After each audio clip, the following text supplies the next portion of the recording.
As you lay here in child's pose, allow your body to relax as much as it possibly can, quieting your mind and focusing your attention to what is happening in your body as it changes shape through movement over the course of the next 12 minutes or so. And when you feel ready to do so, slowly lengthen your arms out in front of you, allowing the forearms and elbows to come off the floor. And then you're going to lift your head up off of the floor, allowing the movement to start in the bottom of your spine and lengthen your spine all the way up into the crown of your head as you lift your head off the floor. And when you bring your head back down to the floor, allow your neck to completely relax.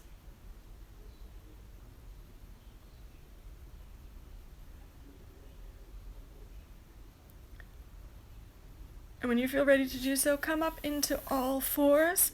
And we're going to do the cat-cow pose. And allow each of these movements to originate from the pelvis. So the movement is starting from the pelvis as you move the pelvis down into a deep curvature of the spine and bringing your head up.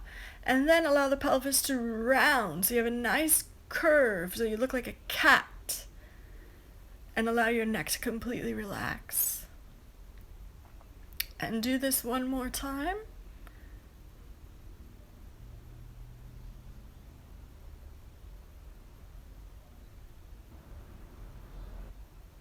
And then bring your bum back onto your heels and spread your knees out as wide as it feels comfortable to do so, allowing your toes to touch. And come back down so that your head is resting on your forearms. And allow your breath to flow as naturally as possible. Try not to force it. Try not to force the inhale or the exhale.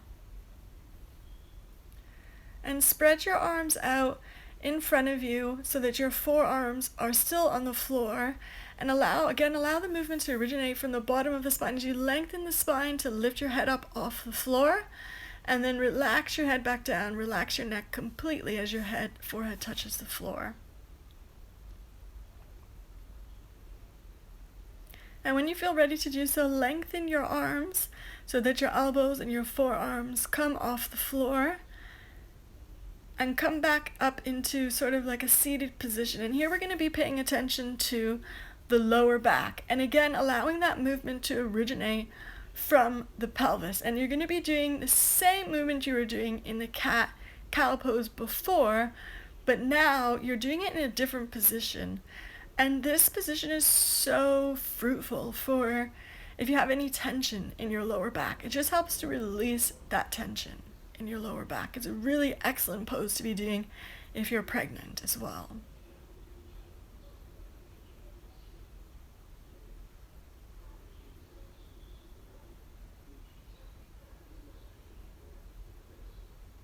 And bring your knees back together and fold over your legs and allow your neck to completely relax with your arms stretched out in front of you. And when you feel ready to do so, then you can start turning your head to one side and the other when it comes up. So you're going to lengthen that spine all the way from the base of the spine up into the crown of the head. And when your head is up, then you can choose to turn to the right and to the left. And then come back up into all fours and tuck your toes under and come up into dog pose with your legs still bent and your heels high. And come back down into all fours and back up into dog pose again with the legs bent and the heels high.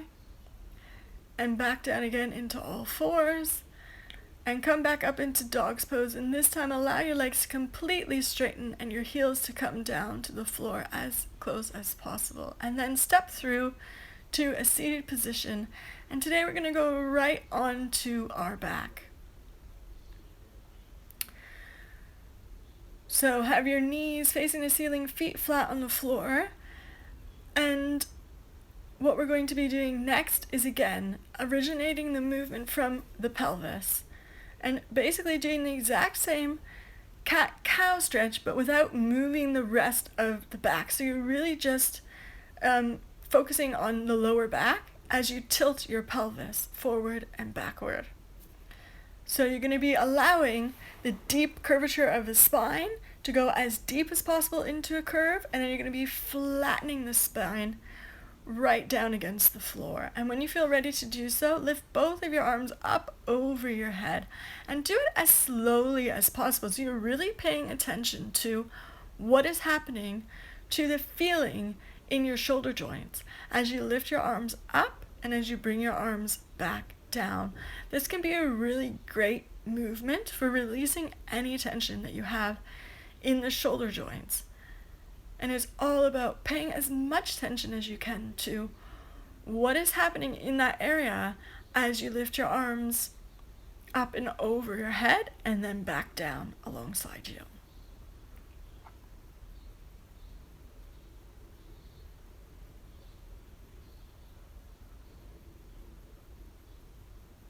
And this time when you lift your hands up over your head, you're going to lift your pelvis up off of the floor and all the way up, so you're actually on your shoulders, and then you bring your arms back down alongside you, and then slowly, vertebrae by vertebrae, allow the spine to come back down onto the floor.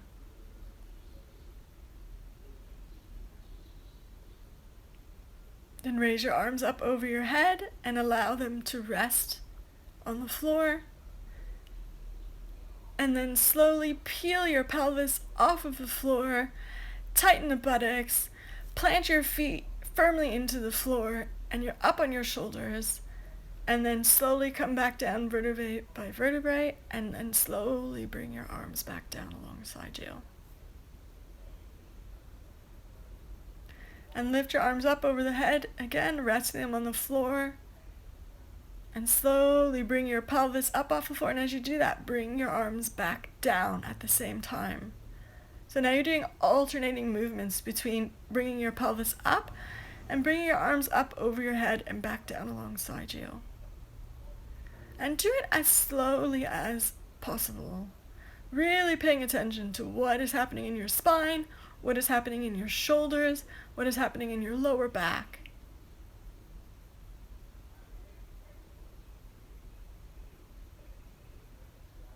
And bring your feet in as close as comfortably possible to your buttocks, and lift your buttocks right up off the floor, and you're coming up onto your shoulders and then up onto your tiptoes, keeping that buttocks as firm as possible. Then rest your hands underneath the small of your back, and then slowly bring your heels back down to the floor. Lift your heels back up and allow your arms to come down, and slowly bring your spine back down to the floor. And we're going to do that another time. So slowly bring the pelvis off the floor, up onto the shoulders, keeping the buttocks nice and firm. Then lift those heels up off the floor. Bring your hands to the small of the back. Slowly bring your heels back down to the floor. Then lift the heels up, allow the hands to come back down to the floor, and slowly bring your spine back down to the floor. And now you're going to come up onto your shoulders and bring your hands to the small of your back, the knees resting on the forehead. And now allow your hands to hold your back, support your back as you move your pelvis back and forth. So when you move your pelvis forward, you're allowing your hands to sort of catch your pelvis and just be there to support that natural curvature of your spine as your pelvis moves down.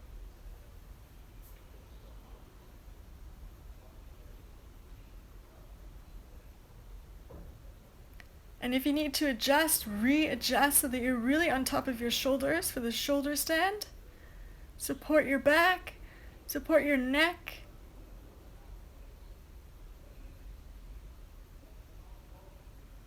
And then slowly bring your knees back down to your forehead. Allow your hands to come back down to the floor. Slowly come up. Allow your head to lift off the floor. Don't resist that. And now, because it was quite a tense pose, you're going to release the neck. So slowly turn the neck as slowly as you possibly can from side to side. So slow that in fact somebody looking at you might not even be able to notice that you were moving your neck at all. And this is just to allow any tension that could have been created to release itself. And then when you feel ready to do so, you're going to slowly rock your pelvis back and forth, just like we did before we went up onto our shoulders.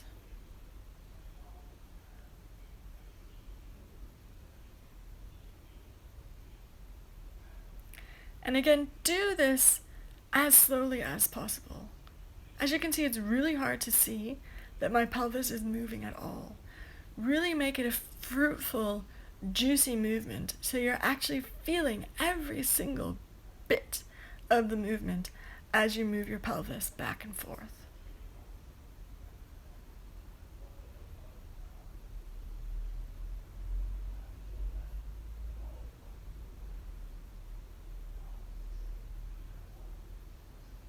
And bring your arms up to shoulder height and bring your knees over to the left-hand side. And we're doing a nice twist of the back here, and allow your head to look in the opposite direction of your legs. And as much as possible, keep your shoulders on the floor and your hands flat on the floor to support your shoulders, staying grounded on the floor.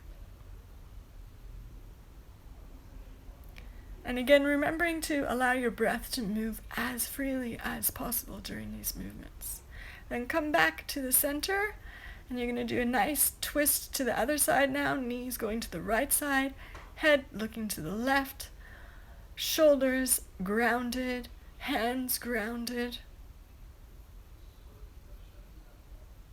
And enjoy it. And come back to the center. And stretch your legs out in front of you, arms out to the side, and completely relax. And stay here for as long as you want to in this pose. It's such an important part of yoga practice, is Shavasana at the end of your practice, and to lay there for as long as you possibly can. And that's all for today. Take care of yourself, Mama. Looking forward to seeing you next